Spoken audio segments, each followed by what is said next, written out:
Diecast fans, and welcome to another brand new episode of Jim's Magnificent Miniature Motor Cars. Now, I'm gonna admit something to you guys, so I'm sure many of you knew it already. I can be guilty every now and again of hyping up the item that I'm about to unbox, like saying it's so hard to find this or something like that.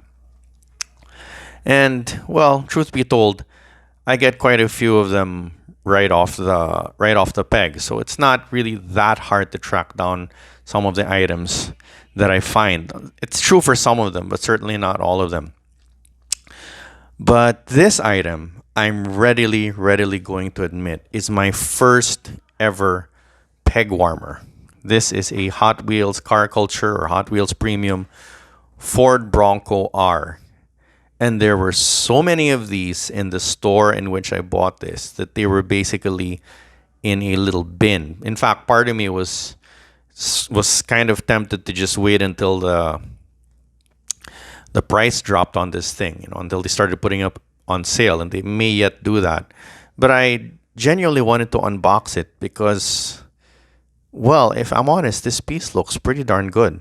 It's actually not the Ford Bronco I was hoping to find. I mean, it's a strange day when the premium version of a car is the one that's in abundance, while the quote unquote regular one is nowhere to be found. What I was, and what I am looking for is actually this.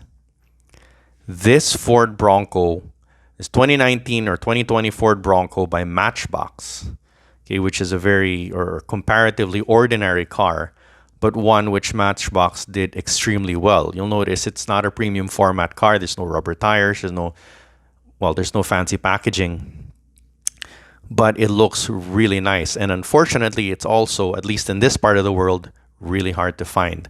In contrast, this Ford Bronco R is around. I mean, it's not only in abundance in the store where I found it, but I've seen it in quite a few popular toy stores. And I've resisted the urge to pick one up for some time, but I mean, it just really looks nice. Anyway, let's get to the unboxing proper, and let me share my thoughts on this car with you guys.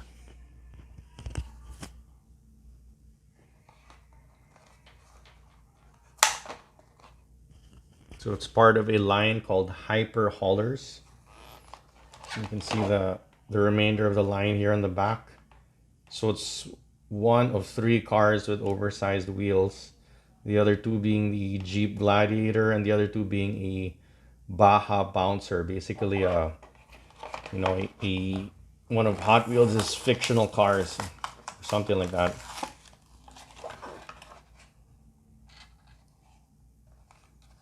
And here we go.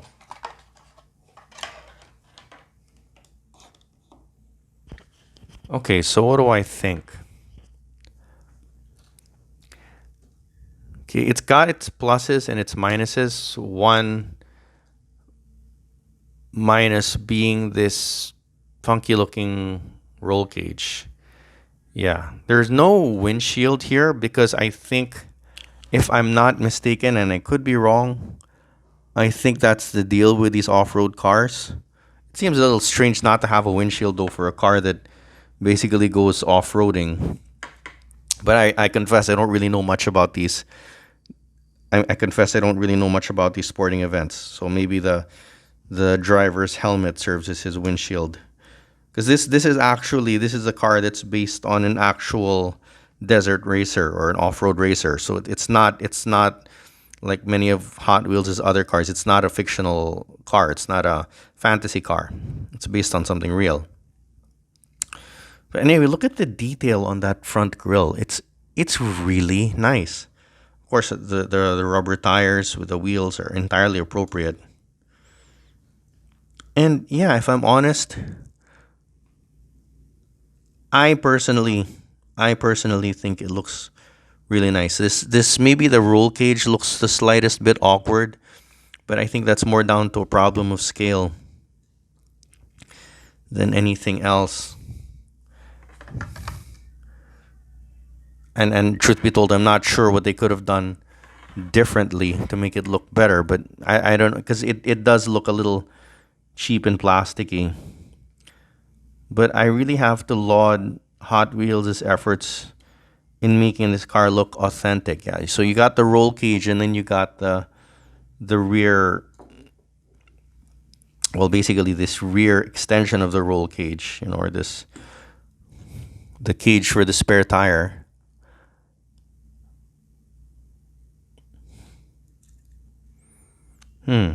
So how do I evaluate this car, which has gotten very little love from collectors, at least around these parts? Well, I would give this, if I'm perfectly honest, and again, let's pull up a picture of the real Ford Bronco R for reference, so we can see what it looks like in relation to its real life counterpart. Okay.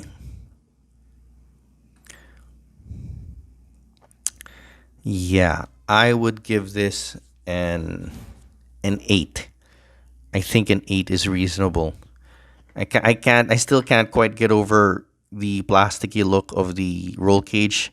I know that sounds a little silly of me, but yeah, it is incumbent on Hot Wheels and other manufacturers to somehow imbue these cars with a sense of realism, and I'm sure they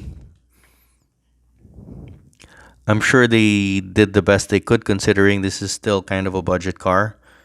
But yeah, I'm really not sure what they could have done differently. But this roll cage really looks off. But that said, yeah, this is still worth a solid 8.